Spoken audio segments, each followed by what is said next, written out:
Hello students, दृष्टि IAS and banking के YouTube channel में आप सभी लोगों का स्वागत है। एमपीपीएससी मेंस में समाजशास्त्र जुड़ने के बाद सभी स्टूडेंट्स ने प्रायोरिटी के रूप में सोशियोलॉजी को पढ़ना प्रारंभ कर दिया है। लेकिन सोशियोलॉजी को पढ़ने के पहले सबसे पहली आवश्यकता इस बात की है कि आप ये जान जाएं कि आखिर सोशियोलॉजी को कैसे पढ़ना है और कहाँ से प्रारंभ करना है। सो दैट दृष्टि के जो यूट्यूब प्लेटफॉर्म है उस पर आज से समाजशास्त्र को लेकर के जो वीडियो सीरीज हम शुरू कर रहे हैं उसमें समाजशास्त्र को क्रमबद्ध तरीके से पढ़ना प्रारंभ करेंगे। वास्तविकता में समाजशास्त्र को जिस प्रकार से पढ़ना चाहिए, जहाँ से पढ़ना चाहिए, हम वैसे ही प्रारंभ करेंगे। इसलिए जो सीरीज है हमारी, हमने उस सीरीज का नाम भी उसी तरीके से ही रखा हुआ है। और जो यूट्यूब सीरीज है हमारी वो है समाजशास्त्रीय दृष्टिकोण से। ये जो शब्द लिखा है समाजशास्त्रीय दृष्टिकोण, ये बताता है कि समाजशास्त्र पढ़ते समय आप सामान्य दृष्टिकोण को भूल जाएंगे, यानी कहीं से कहीं तक आप सामान्य दृष्टिकोण के बारे में सोचेंगे ही नहीं। देखिए, समाजशास्त्रीय दृष्टिकोण और सामान्य दृष्टिकोण में अंतर है। एक्चुअली समाजशास्त्र का जो सिलेबस है उस सिलेबस में जो टॉपिक दिए हुए हैं वो टॉपिक वही टॉपिक्स हैं जो हमारे सामान्य जीवन के चारों ओर हमको मिल भी जाते हैं देखने को, जैसे परिवार, विवाह, नातेदारी व्यवस्था, जाति व्यवस्था, धर्म, शिक्षा। इन सब को लेकर के हमारा एक सामान्य दृष्टिकोण डेवलप है शुरू से ही। लेकिन समाजशास्त्र विषय इनको सामान्य दृष्टिकोण से नहीं समझाता है और समाजशास्त्रीय दृष्टिकोण से ही स्वयं इसका अध्ययन भी किया है समाजशास्त्र ने। जब आप सोशियोलॉजी की बुक्स पढ़ेंगे तो उसमें आपको वैसा पढ़ने में भी मिलेगा। इसलिए जब आपका मेंस में जब आंसर लिखेंगे तो आप उस सामान्य दृष्टिकोण से हट जाएंगे और समाजशास्त्रीय दृष्टिकोण को अपनाते हुए ही उसका आंसर लिखेंगे। ये मैं आपको बताऊंगा कि किस प्रकार से आपको सामान्य दृष्टिकोण को छोड़ देना है और समाजशास्त्रीय दृष्टिकोण को अपना लेना है। साथ ही साथ जो मैंने अभी बोला था कि समाजशास्त्र कहाँ से पढ़ना प्रारंभ करना है, तो सबसे पहले आप लोग पढ़िए समाजशास्त्र की मूलभूत अवधारणाएं। देखिए, आपका जो सिलेबस है उस सिलेबस में जो सबसे पहला टॉपिक है वो तो भारतीय जो धार्मिक व्यवस्था है और परिवार, विवाह, नातेदारी, उसको लेकर के टॉपिक है। अभी आप वहाँ से पढ़ना प्रारंभ मत करिए। सोशियोलॉजी के सबसे पहले जो बेसिक कंसेप्ट हैं वो बेसिक कंसेप्ट समझ जाइए आप लोग, क्योंकि यदि आपने बेसिक कंसेप्ट समझ लिए सोशियोलॉजी के तो उसके बाद आप इन मूलभूत अवधारणाओं का प्रयोग हर जगह करते हुए, उसे ज़्यादा अच्छे से समझते हुए अपना आंसर ज़्यादा अच्छे से लिख पाएंगे और ज़्यादा अच्छे नंबर ले पाएंगे। इसलिए आज से हम ये जो वीडियो सीरीज़ है इसमें एक एक करके आपके सिलेबस में जो बेसिक कंसेप्ट दिए हुए हैं, मूलभूत अवधारणाएं दी हुई हैं, उनको ही पढ़ना हम प्रारंभ करेंगे। देखिए, समाजशास्त्र में एक्चुअली जो मूलभूत अवधारणाएं होती हैं वो बड़ी जल्दी जल्दी बदलती हैं। थोड़ा बहुत भी कुछ चेंज होता है और समाजशास्त्र की मूलभूत अवधारणा बदल जाती है। यहाँ हम जो शुरुआत करेंगे वो शुरुआत करेंगे समुदाय से, यानी कि कम्युनिटी। आपके सिलेबस में दिया हुआ ही है। समुदाय, समिति, संस्था, संस्कृति, सामाजिक संरचना, ऐसी कई सारी मूलभूत अवधारणाएं आपके सिलेबस में दी हुई हैं। तो हम केवल वही चीज़ें उठाएंगे जो आपके सिलेबस में दी हुई हैं। यदि इनको समझने के लिए कुछ और आवश्यकता लगती है तो ही हम सिलेबस से हट कर कुछ और चीज़ों को उठाएंगे, और नहीं तो टू द पॉइंट जो सिलेबस में दिया हुआ है। जैसे कि आपके सिलेबस में दिया हुआ है समुदाय, तो हम समुदाय को शुरुआत समुदाय से ही करते हैं। जैसा कि मैंने आपको बताया कि समाजशास्त्र में जो मूलभूत अवधारणाएं हैं थोड़ा बहुत चेंज होता है और वो बदलती रहती हैं। तो दैट समुदाय और समुदाय के साथ ही आपको समिति भी दिया हुआ है और साथ ही साथ क्या दिया हुआ है, संस्था भी दिया हुआ है। बहुत सारी जगह आपको समूह नामक जो अवधारणा है इसका भी प्रयोग करना पड़ेगा। ये सब आपस में इंटरलिंक है। और जब भी हम समुदाय, समूह, समिति इनका प्रयोग करते हैं तो हम सीधे सीधे समाजशास्त्र में जो मूर्त अवधारणा है उस मूर्त अवधारणा के बारे में बात करते हैं। अब देखिए, आपको एक उदाहरण से समझा देता हूं कि ये जो समाजशास्त्र की अवधारणाएं हैं ये एक ही स्थान पर मूर्तता के रूप में कैसे बदल जाती हैं। जैसे सपोज ये एक पार्क है, जैसा कि आपको फोटो में दिख रहा है, ये एक पार्क है और इस पार्क में कुछ लोग बैठे हुए हैं, छुट्टी मना रहे हैं। तो समाजशास्त्र के दृष्टिकोण से इसे बोला जाता है एकत्रीकरण, यानी कि एग्रीगेशन। और एकत्रीकरण बोलने के पहले, एकत्रीकरण बोलने के पीछे तात्पर्य ये होता है कि केवल और केवल कुछ लोग इकट्ठा हैं लेकिन उनमें किसी प्रकार की भी सामाजिक अंतःक्रिया नहीं हो रही है, इसलिए समाजशास्त्र केवल और केवल उसको क्या बोलता है, एकत्रीकरण। चलिए, दूसरा इसी में कंसेप्ट आता है भीड़। अब देखिए, जैसे मैं आपको बता रहा था सामान्य दृष्टिकोण और समाजशास्त्रीय दृष्टिकोण। एक जस्ट हम इमेजिन करते हैं कि आप इस पार्क में आए और आपने यहाँ आकर के देखा और बोला अपने फैमिली मेम्बर से कि भाई यहाँ तो बहुत भीड़ है, यहाँ बैठने की जगह नहीं है, यहाँ क्या है, बहुत भीड़ है, बैठने की जगह नहीं है, किसी और पार्क में चलते हैं। तो देखिए, वो सामान्य दृष्टिकोण से हमने जो भीड़ बोला उसमें कोई प्रॉब्लम नहीं है, लेकिन समाजशास्त्रीय दृष्टिकोण से यदि आपने उसको भीड़ बोल दिया तो ये गलत हो जाएगा। तो समाजशास्त्रीय दृष्टिकोण से जो मैंने आपको बताया ये केवल और केवल एकत्रीकरण है। अब बात आती है कि भीड़ क्यों नहीं बोल रहे हैं हम, क्योंकि जो भीड़ होती है, भीड़ का एक केंद्र बिंदु होता है। भीड़ का क्या होता है, एक केंद्र बिंदु होता है और इसके चारों ओर, जब इस केंद्र के चारों ओर लोग जमा हो जाते हैं तो उसे क्या बोलने लगते हैं, भीड़ बोलने लगते हैं। जैसे कि कहीं एक्सीडेंट हो जाता है और उस एक्सीडेंट के चारों ओर लोग इकट्ठा हो जाते हैं और तभी हम उसको भीड़ बोलेंगे। जैसे ही उस एक्सीडेंट, सपोज किसी स्कूटर का एक्सीडेंट हो गया और उसके चारों ओर लोग जमा हो गए तो उसे हम भीड़ बोल रहे हैं। जैसे ही एम्बुलेंस आई और उस स्कूटर वाले को ले गए और वो घटना समाप्त हुई, वो केंद्र बिंदु समाप्त हुआ, तो जैसे ही वो केंद्र बिंदु समाप्त हुआ वैसे ही भीड़ क्या हो जाएगी, वहाँ पर समाप्त हो जाएगी। तो ये भी भीड़ में कब कन्वर्ट हो सकता है, सपोज यहाँ पर कुछ घटना हो जाए, सपोज कोई झूला वगैरह गिर जाए और उस झूले के चारों ओर लोग जमा हो जाएं तो हम उसको क्या बोलते हैं, समाजशास्त्री भाषा में क्या बोलेंगे, भीड़। तो उस समय कुछ देर के लिए ये एकत्रीकरण किस में कन्वर्ट हो जाएगा, भीड़ में कन्वर्ट हो जाएगा। चलिए श्रोता, ये जो लोग हैं, सपोज इसमें से कि कोई एक व्यक्ति उठे और गिटार लेकर के या माइक लेकर के गाना गाने लगे और जब वो गाना गा रहा है तो उस गाने के चारों ओर, उस व्यक्ति की चारों ओर लोग फिर से इकट्ठा हो चुके हैं। तो आप बोलेंगे कि ये भी भीड़ है, तो वो भीड़ नहीं है, वो क्या है, वो श्रोता समूह है, क्योंकि वो लोग उसको सुन रहे हैं।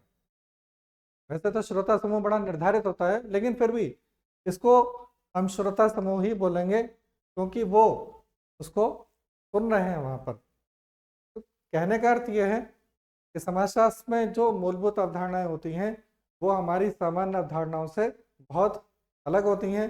इसलिए आपको पढ़ते समय अपना जो दृष्टिकोण रखना है वो दृष्टिकोण कैसा रखना है, पूरी तरीके से समाजशास्त्रीय दृष्टिकोण रखना है। जब आप समाजशास्त्र का उत्तर लिखेंगे तो आप पूरी तरीके से उसी अवधारणा का प्रयोग करेंगे जिसका वर्णन करना चाहिए। और यदि आपने गलती से भी एक कंसेप्ट की जगह दूसरा कंसेप्ट लिख दिया तो वहाँ नंबर आपके कट सकते हैं, क्योंकि समाजशास्त्र की कॉपी समाजशास्त्र के जो बड़े बड़े प्रोफेसर्स होते हैं वही लोग चेक करते हैं और वो बड़ी जल्दी पकड़ लेते हैं। आपको यदि जानकारी हो तो इस समय MPPSC ने मध्य प्रदेश के अलावा उत्तर प्रदेश, राजस्थान, यहाँ से भी बुलाते हैं बड़े बड़े प्रोफेसर्स को, जो लोग आपकी कॉपी चेक करेंगे। चलिए शुरुआत करते हैं समाजशास्त्र की सबसे मूलभूत अवधारणा की, और वो है समुदाय। समुदाय मूर्त अवधारणा है। देखिए, दो प्रकार की अवधारणाएं होती हैं समाजशास्त्र में, मूर्त और अमूर्त। मूर्त वो है जैसे हम देख सकते हैं, और समाजशास्त्र में नॉर्मली मूर्त जो माना जाता है वो व्यक्ति माने जाते हैं, या कुछ संरचनाएं जैसे स्कूल कॉलेज, ये सब माने जाते हैं जिसे हम देख सकते हैं, छू सकते हैं। इसके अलावा कुछ अवधारणाएं मानी जाती हैं वो अमूर्त होती हैं, जैसे सामाजिक संबंध। तो अमूर्त अवधारणा को आप देख नहीं सकते, उसे केवल हम अनुभव कर सकते हैं, महसूस कर सकते हैं। जैसे कि मैंने आपको बताया, सामाजिक संबंध हो गए, मूल्य है, प्रतिमान है, ये सब अवधारणाएं कैसी हैं? अमूर्त हैं। लेकिन जो समुदाय है वो कैसी अवधारणा है? मूर्त अवधारणा है, क्योंकि ये व्यक्तियों से मिलकर के बनता है। हम जिस गांव में, नगर में रहते हैं, वो हमारा समुदाय होता है। चलिए, यदि समुदाय शब्द का अर्थ आपसे पूछने में आए, ये प्रश्न आपसे 3 मार्कर में पूछने में आ सकता है, तो यदि अर्थ पूछने में आता है आपसे कि समुदाय का तात्पर्य क्या है, तो आप तात्पर्य बता सकते हैं कि जो कम्युनिटी शब्द है वो 2 लैटिन शब्द से मिलकर के बना हुआ है। ज़्यादातर आप समाजशास्त्र में जितनी भी अवधारणाएं पढ़ेंगे वो लैटिन ग्रीक से ही मिलकर के बनती हैं। तो दोनों लैटिन शब्द हैं, कॉम प्लस म्यूनिस। और जो कॉम शब्द है इसका तात्पर्य क्या है? एक साथ। और जो म्यूनिस है इसका मतलब है सेवा करने से, यानी सर्विंग। तो दोनों को मिला देंगे तो क्या अर्थ हो गया? साथ साथ मिलकर सेवा करने से। ये कम्युनिटी शब्द का अर्थ है, क्योंकि शब्द की उत्पत्ति, अंग्रेजी भाषा का जो कम्युनिटी शब्द है, अंग्रेजी भाषा के ज़्यादातर शब्दों की जो उत्पत्ति हुई है वो लैटिन और ग्रीक से है। तो यदि आपसे ऐसा कुछ पूछने में आता है कि 3 मार्कर में ही पूछने में आएगा कि समुदाय का आप अर्थ बताएं, तो अर्थ आप इस प्रकार से बता सकते हैं। चलिए नेक्स्ट बात करें हम, तो समुदाय की परिभाषाएं। अब समुदाय की परिभाषाएं, यदि आपसे ऐसा प्रश्न पूछने में आता है 3 मार्कर में कि समुदाय को परिभाषित करिए, तो आप किसी न किसी समाजशास्त्री की परिभाषा दे सकते हैं। यहाँ पर आपको समाजशास्त्र में एक बात थोड़ा सा ध्यान रखनी पड़ जाएगी कि यहाँ परिभाषाओं का बहुत महत्व होता है। जब भी हम डिटेल में आंसर लिखते हैं, परिभाषाएं बहुत ज़्यादा महत्वपूर्ण होती हैं। और यदि आप किसी भी समाजशास्त्री के अनुसार परिभाषित करते हुए किसी भी अवधारणा को समझा देंगे, तो कहीं ना कहीं आपकी मार्किंग वहाँ पर ज़्यादा अच्छी हो जाएगी। चलिए कुछ एक परिभाषाएं हम देख लेते हैं यहाँ पर। जैसे प्रोफेसर डेविस, पूरा नाम किंग्सले डेविस, ये लिख रहे हैं समुदाय सबसे छोटा ऐसा क्षेत्रीय समूह है। आप जब भी परिभाषाएं याद करेंगे तो परिभाषाओं में कीवर्ड्स आप पकड़िएगा। जैसे कि यहाँ जो किंग्सले डेविस की परिभाषा है उसमें ये बोलना है सबसे छोटा ऐसा क्षेत्रीय समूह। तो एक कीवर्ड क्या हो गया? क्षेत्रीय समूह। तो ये बोलना है कि समुदाय क्या है? एक क्षेत्रीय समूह है। इसका अर्थ क्या हो गया? किसी क्षेत्र से बना हुआ है वो। इसमें क्या है? सामाजिक जीवन के समस्त पहलू आ जाते हैं। तो किंग्सले डेविस की परिभाषा में 3 कीवर्ड्स हैं, क्षेत्रीय समूह, सामाजिक जीवन और समस्त पहलू। यानी कि हमारा जीवन किस प्रकार का? सामाजिक जीवन, ठीक है। और उस सामाजिक जीवन के कैसे पहलू? समस्त पहलू आ जाएंगे। यानी कि हम सुबह जब सोकर के उठते हैं और जब रात तक सोते हैं, हमारे दिन भर के जो भी क्रियाकलाप हैं वो सारे क्रियाकलाप कहाँ आ जाते हैं? समुदाय में आ जाते हैं। डेविस, प्रोफेसर डेविस ऐसा बोलते हैं कि सारे क्रियाकलाप समुदाय में आ जाते हैं, और वो जो समुदाय है वो एक क्षेत्र से बना हुआ समूह है, ठीक है। तो ये किसकी डेफिनेशन हो गई? प्रोफेसर डेविस की। चलिए होगार्ट्स की बात करें। होगार्ट्स ये लिख रहे हैं कि समुदाय ऐसा सामाजिक समूह है। ये मैंने आपको बताया था, एक्चुअली समाजशास्त्र में जो सामाजिक समूह है, सामाजिक समूह का मतलब ये हो जाता है कि जब कुछ लोग हैं और वो आपस में सहयोग की भावना से इकट्ठे हो जाते हैं, तो उसे हम क्या बोलते हैं? सामाजिक समूह इसके बहुत सारे उदाहरण होते हैं, जैसे आपका मित्र समूह भी सामाजिक समूह की कैटेगरी में आता है। सामाजिक समूह को मोटे तौर पे हम दो भागों में भी बांट सकते हैं, एक होता है समुदाय और दूसरा होता है समिति। तो यहाँ बोगार्ट्स बोल रहे हैं कि समुदाय क्या है? समुदाय एक सामाजिक समूह है, इसमें कुछ अंशों में क्या मिलता है? हम की भावना पाई जाती है, और ये कहाँ रहता है? एक निश्चित क्षेत्र में रहता है। तो देखिए, बोगार्ट्स की डेफिनेशन के भी 3 कीवर्ड्स हैं। क्या? सामाजिक समूह, हम की भावना, और तीसरा क्या है? निश्चित क्षेत्र। देखिए, इन्होंने हम की भावना शब्द का प्रयोग किया है, और ये क्या बोल रहे हैं? सामाजिक जीवन के समस्त पहलू। तो ये जो भी समाजशास्त्री हैं, इनकी परिभाषाओं में थोड़ा बहुत डिफरेंस होता है, बहुत ज़्यादा डिफरेंस नहीं होता है। तो वो जो डिफरेंस है उसको कीवर्ड्स के रूप में हम अलग कर लेते हैं। तो बोगार्ट्स की डेफिनेशन, ऐसा सामाजिक समूह जिसमें क्या मिल रहा है? हम की भावना, और जो कहाँ रह रहा है? एक निश्चित क्षेत्र में रह रहा है। इन्होंने निश्चित क्षेत्र का यूज़ किया है शब्द का, और प्रोफेसर किंग्सले डेविस ने किसका यूज़ किया है? क्षेत्रीय समूह का। चलिए नेक्स्ट, मैकआवर पेज। मैकआवर पेज काफ़ी जाने माने समाजशास्त्री हैं। समाजशास्त्र को लेकर के उन्होंने एक बहुत जानी मानी पुस्तक लिखी है सोसाइटी के नाम से, जिसे आप समाजशास्त्र का महाभारत बोल दिए, जो बोलना है वो बोलिए। समाजशास्त्र के जाने माने विचारक, इनकी डेफिनेशन क्या है? समुदाय क्या है? सामाजिक जीवन का ऐसा क्षेत्र जिसमें सामाजिक संबद्धता कुछ मात्रा में पाई जाती है। तो यहाँ इनके 2 कीवर्ड्स निकाल सकते हैं। क्या? सामाजिक जीवन, और दूसरा क्या है? सामाजिक संबद्धता। देखिए, सामाजिक संबद्धता जो शब्द आता है उसका तात्पर्य यह है कि लोगों का आपस में जुड़ाव होना। जैसे कि आपका जो मित्र समूह है, वो मित्र समूह एक दूसरे से कहीं ना कहीं आपस में जुड़े रहते हैं, चाहे वो एक दूसरे से डायरेक्टली नहीं मिल पा रहे हैं, तो चले भले चाहे व्हाट्सअप मैसेज कर रहे हैं एक दूसरे को, या फ़ोन पर ही बातचीत कर रहे हैं, या जो भी है, आपस में मेल जोल है। तो वो जो मेल जोल है वो क्या कहलाता है? वो सामाजिक संबद्धता कहलाती है, आपस में मिलने का भाव। तो मैकआवर पेज की जो डेफिनेशन है उसमें क्या बोल रहे हैं पेज के? सामाजिक जीवन का ऐसा क्षेत्र जिसमें क्या है? सामाजिक संबद्धता कुछ मात्रा में पाई जाती है। तो ये 3 डेफिनेशन है। तो देखिए, एक्चुअली यहाँ कई सारे टॉपिक्स हैं, तो हर एक टॉपिक से रिलेटेड आपको बहुत सारी परिभाषाएं याद नहीं करना है। 3-4 परिभाषाएं आप वो वाली याद कर लीजिए जो कि आपको सरलता से याद हो जाए। ये सबके लिए अलग अलग हो सकता है, लेकिन आप बस वही वाली परिभाषा याद करिए जो आपको सरलता से याद हो जाती है।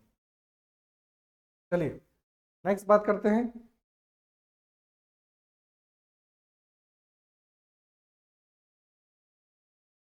चलिए अब हम बात करते हैं समुदाय के तत्व या समुदाय के आधार, यानी समुदाय को हम पहचानेंगे कैसे। जो शब्द आता है तत्व, तत्व का अर्थ ये होता है कि हम उसको पहचानेंगे कैसे, क्या क्या उसके अंग है। इसलिए यदि आपसे प्रश्न ये पूछने में आ रहा है कि समुदाय के तत्व क्या हैं या समुदाय के आधार क्या हैं, तो प्रश्न का एक ही अर्थ है, आपको ये बता देना है कि आखिर समुदाय को हम किस तरीके से पहचानेंगे। तो देखिए, मैकआवर पेज ने केवल 2 ही आधार बताए हैं। आपसे ऐसा भी पूछने में आ सकता है कि मैकआवर पेज ने समुदाय के कितने आधार बताए हैं, तो आपको आंसर देना है 2 आधार बताए हैं। देखिए, पहला आधार है निश्चित भौगोलिक क्षेत्र। तो निश्चित भौगोलिक क्षेत्र से मतलब ये हो जाता है कि जैसे गांव, नगर, इन सब का क्या होता है? भौगोलिक क्षेत्र निश्चित होता है। जैसे यदि हम बात करें कि इंदौर एक समुदाय है, तो इंदौर का एक निश्चित क्षेत्र है, जो नगर निगम की सीमा है वो निश्चित है। अब निश्चित का मतलब ये नहीं है कि इसमें बदलाव नहीं आएगा, बदलाव आता है, लेकिन ज़्यादा से ज़्यादा एक्सपेंड होगा। इतना था, इतना हो गया, एक्सपेंड ही होगा, लेकिन रहेगा तो उतना ही। ठीक है ना। तो एक्सपेंशन हो सकता है, लेकिन जितना भी हो जाएगा उतना ही उसका समुदाय माना जाएगा। तो समुदाय का सबसे पहला जो विशेषता मानी है, सबसे पहली विशेषता मैकआवर पेज ने, वो क्या मानी है? निश्चित भौगोलिक क्षेत्र। दूसरी परिभाषा, दूसरी जो विशेषता है वो ये बोलते हैं सामुदायिक भावना। अब मैकआवर पेज का ये कहना है कि जो सामुदायिक भावना है वो 3 तरीके से हम देख सकते हैं। कैसे? सामुदायिक भावना से मतलब उनका यह है कि लोगों में आपस में यदि हम की भावना है, हम की भावना का अर्थ होता है कि जितने भी लोग हैं उनको यदि ऐसा लगता है हाँ भाई हम सब एक हैं, हम सब में आपस में कोई दुश्मनी नहीं है, हम सभी लोग एक दूसरे का सहयोग करेंगे, तो ये जो भावना कहलाती है, ये भावना क्या कहलाती है? हम की भावना कहलाती है। दूसरी बात, दायित्व निर्वाह की भावना।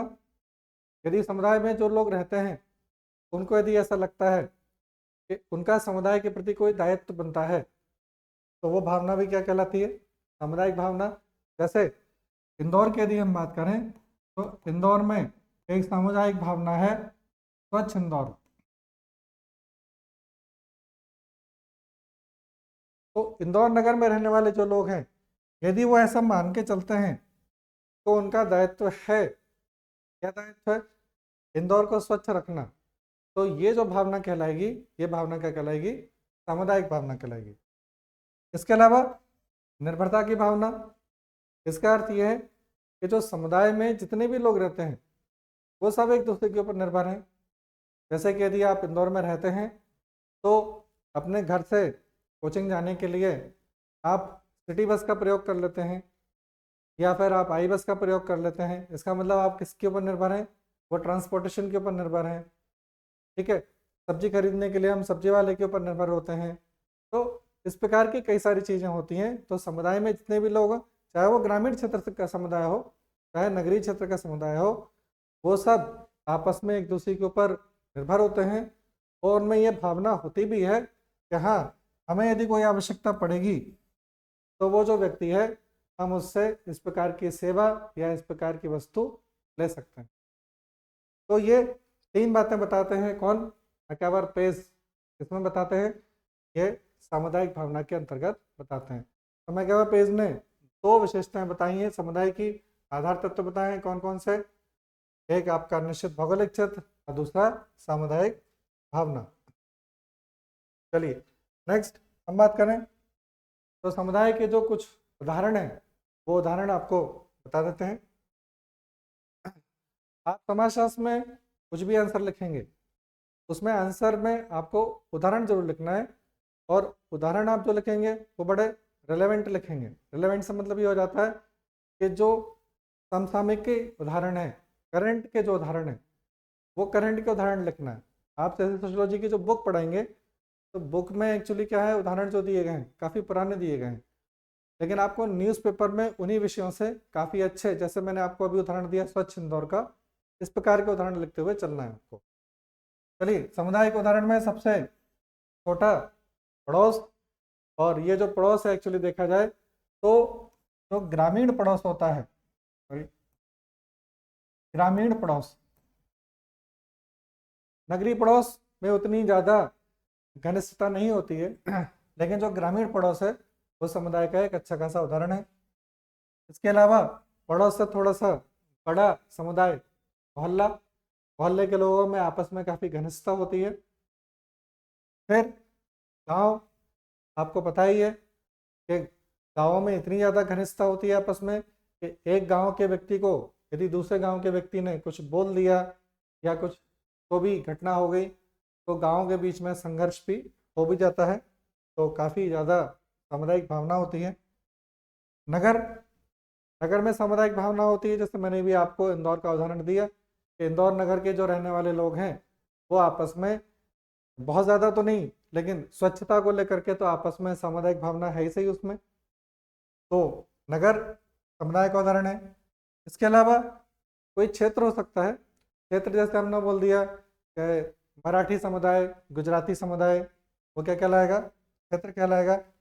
इसके अलावा देश, तो जो देश है जैसे हमने बोला भारत देश, तो भारत देश में भी सामुदायिक भावना आपको देखने को मिलेगी। सामान्य रूप से तो वो देखने को नहीं मिलती है, लेकिन जब कभी कुछ विशिष्ट हो जाता है तो आपको सामुदायिक भावना देखने को मिल जाएगी।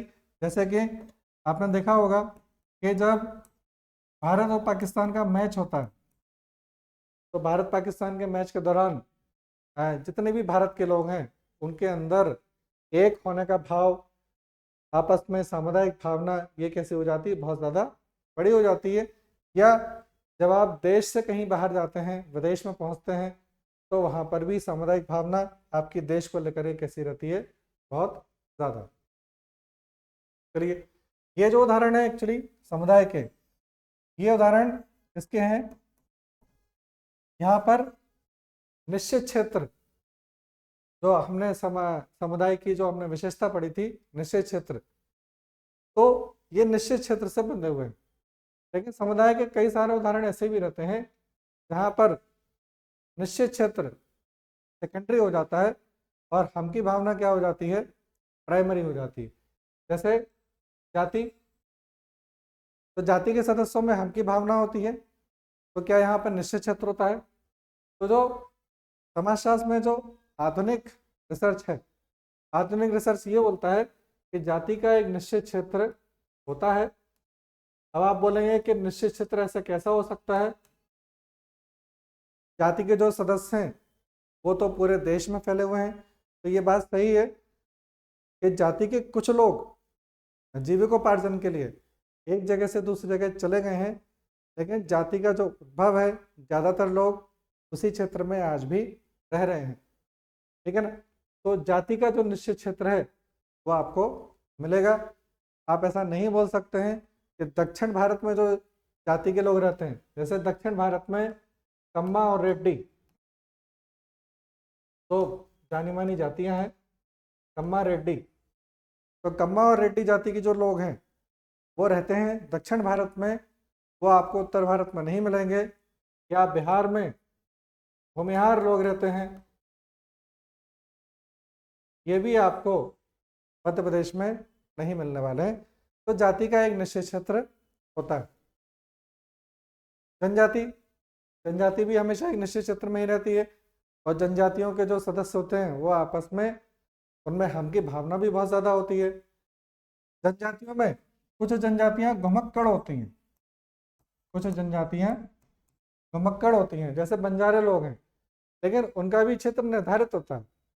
ऐसा नहीं है कि वो बंजारे श्रीनगर से लेकर के और नीचे रामेश्वरम तक की यात्रा करते रहते हैं, ऐसा कुछ नहीं है। वो एक निश्चित क्षेत्र में ही भ्रमण करते रहते हैं, तो वहाँ पर भी निश्चित क्षेत्र है। धार्मिक समुदाय, धार्मिक समुदाय का निश्चित क्षेत्र नहीं होता है, लेकिन यहाँ क्या होता है, यहाँ पर हम की भावना ये प्राथमिक होती है। हम की भावना कैसी होती है, प्राथमिक। इसलिए आपने देखा होगा हिंदू समुदाय, मुस्लिम समुदाय, ये सब सारे शब्द आपको सुनने को मिलते हैं, क्योंकि ये क्षेत्र में नहीं है, ये तो पूरे विश्व में अलग अलग देशों में निवास कर रहे हैं। लेकिन कुछ ना कुछ विशेष अवसर जब भी आएगा, ये कैसे हो जाएंगे, ये आपस में हम की भावना से बंध जाते हैं।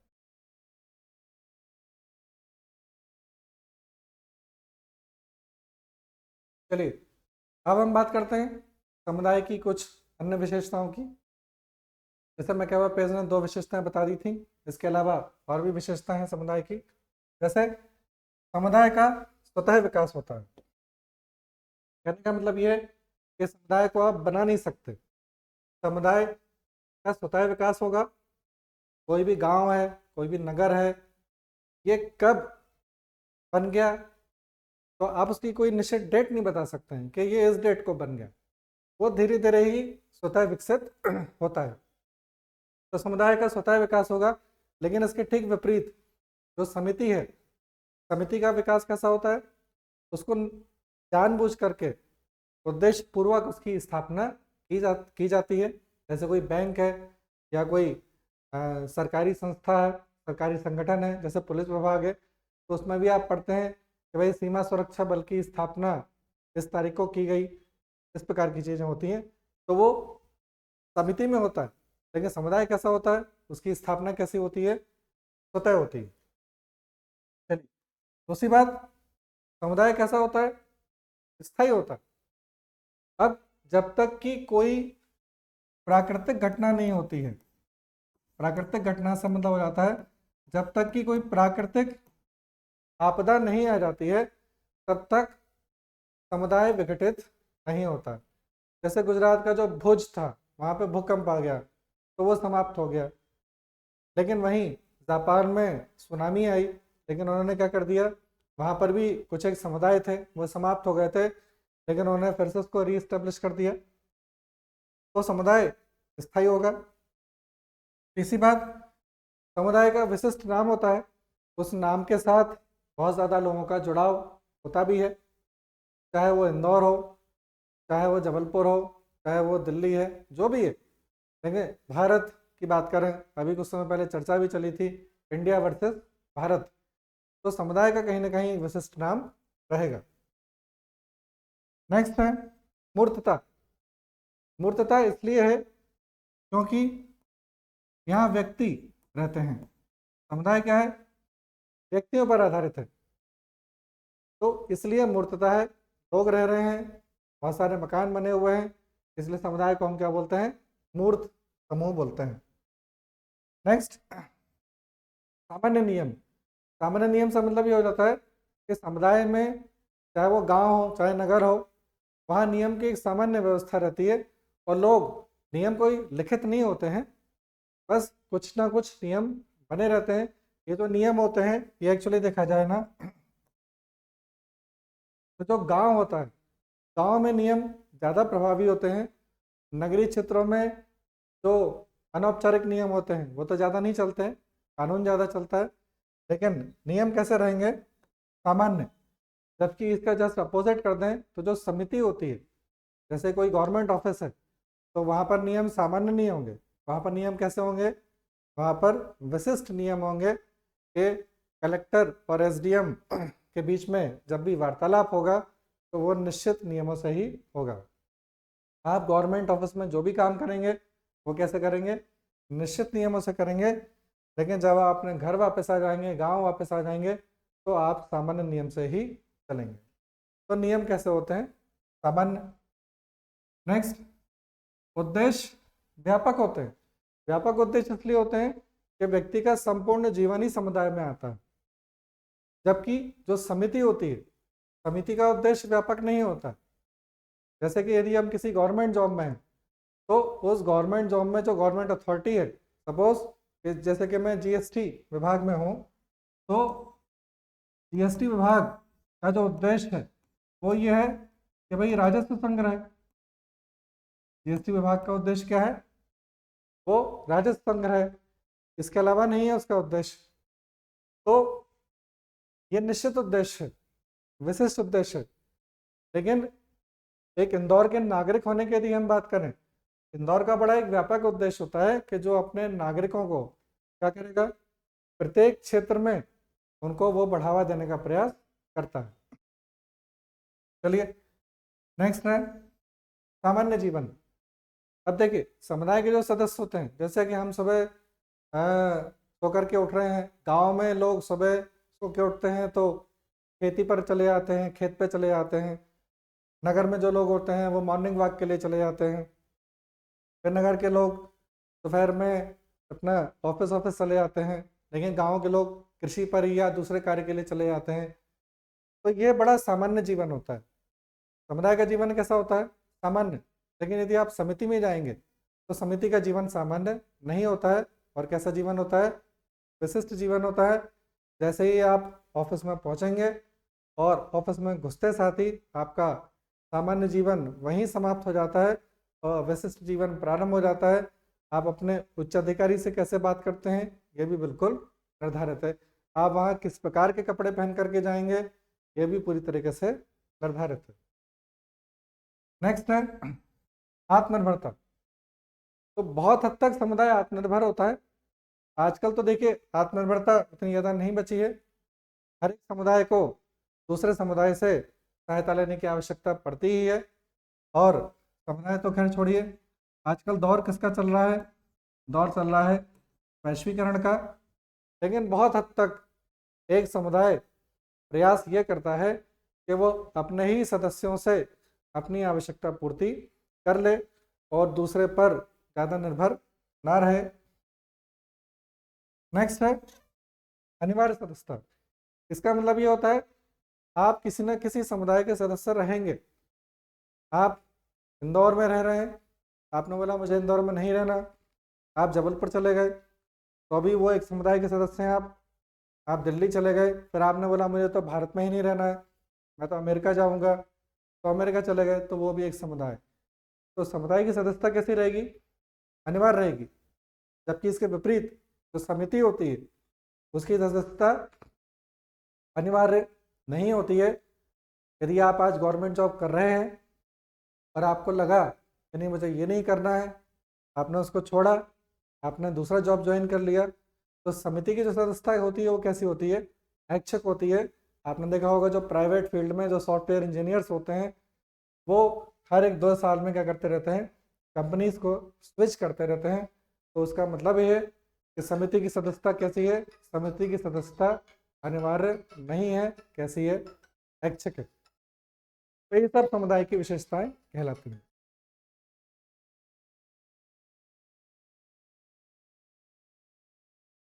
चलिए, समुदाय की विशेषताओं के बाद अब हम नेक्स्ट आगे बढ़ते हैं और नेक्स्ट जो कंसेप्ट है वो ये है सीमावर्ती समुदाय। सीमावर्ती समुदाय यानी कि मार्जिनल कम्युनिटी।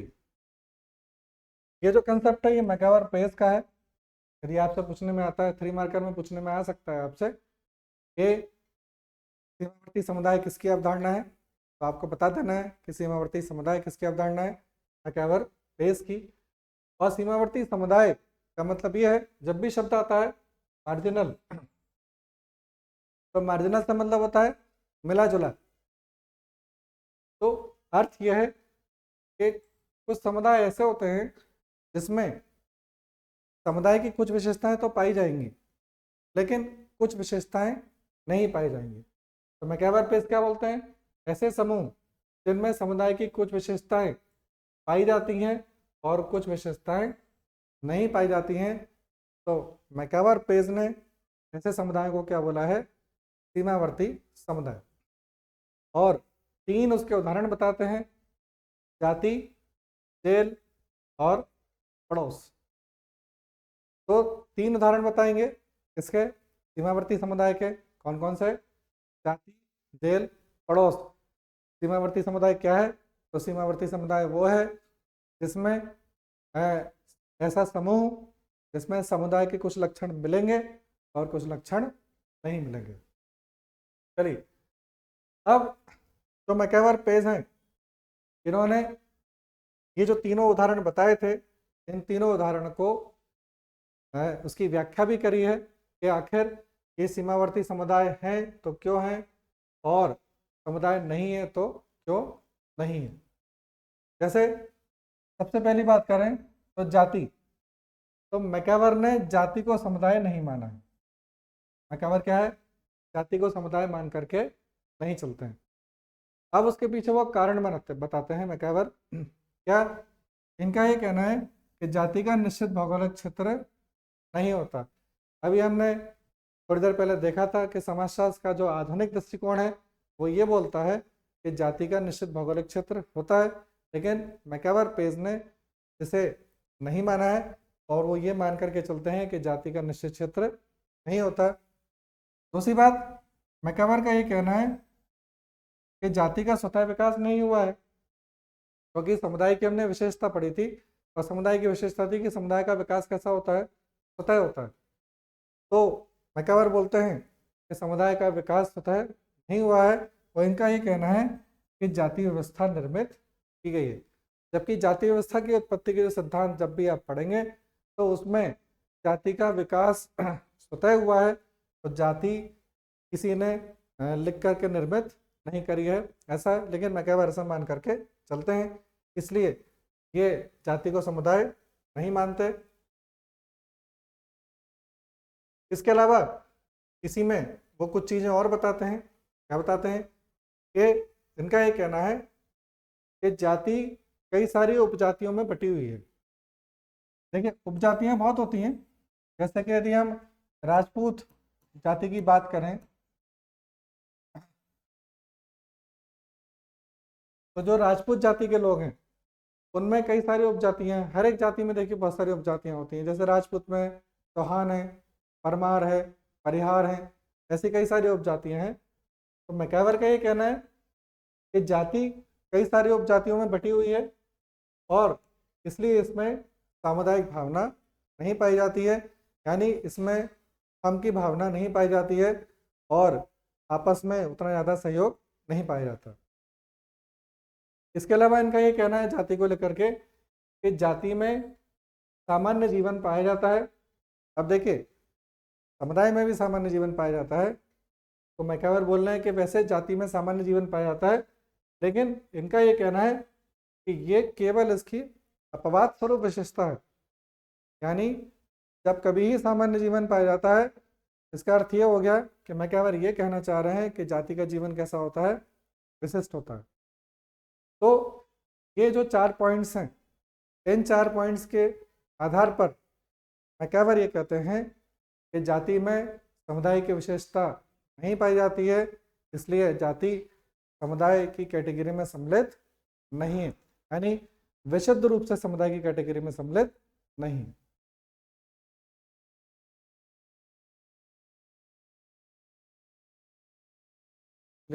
नेक्स्ट, तो पहली बात क्या हो गई कि जाति को मैकैवर ने समुदाय नहीं माना है। अब जाति के बाद दूसरा उदाहरण बताते हैं मैकैवर, जेल का। जेल को मैकैवर क्या बोल रहे हैं? जेल को मैकैवर ने समुदाय माना है।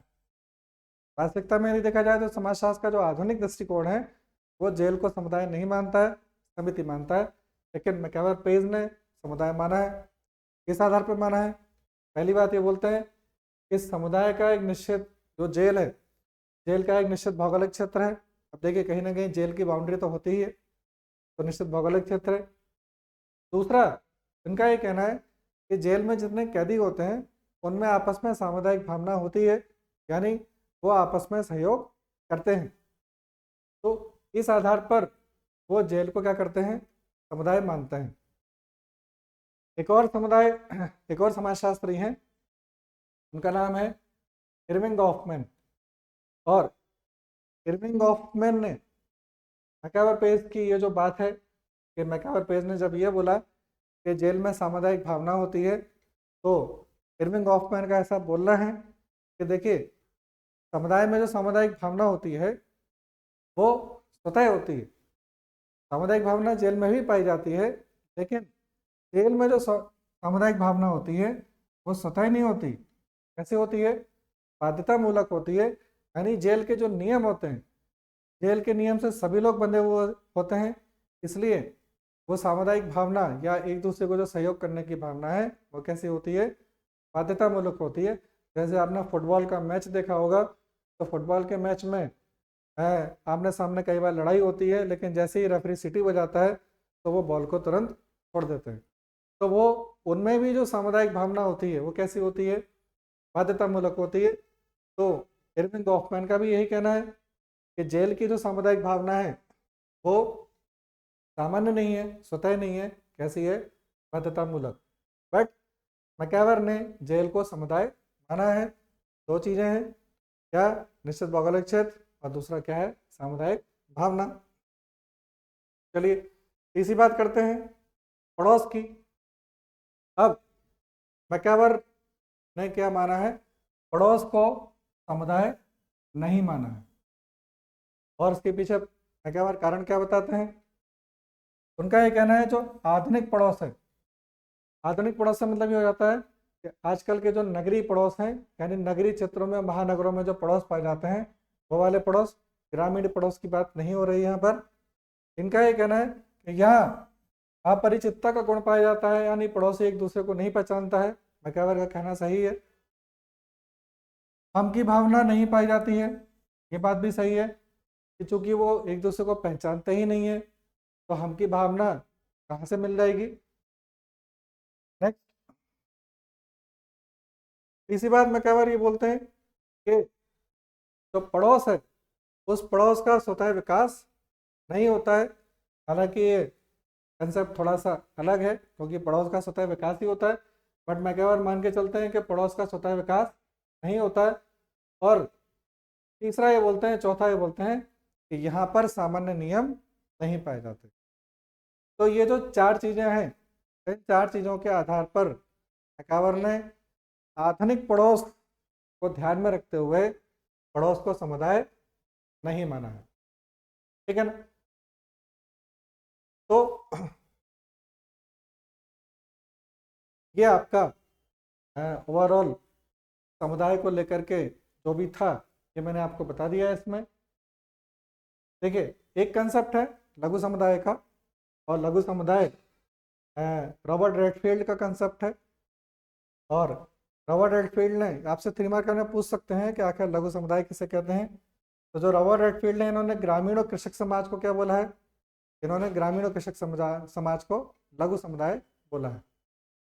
तो ये पूरा आपका समुदाय को लेकर के कंसेप्ट है। समुदाय के बारे में आपसे इस प्रकार के प्रश्न पूछने में आएंगे। समुदाय की विशेषता पूछ सकते हैं, आपसे सीमावर्ती समुदाय के बारे में पूछ सकते हैं, समुदाय को परिभाषित करने के लिए पूछा जा सकता है आपसे।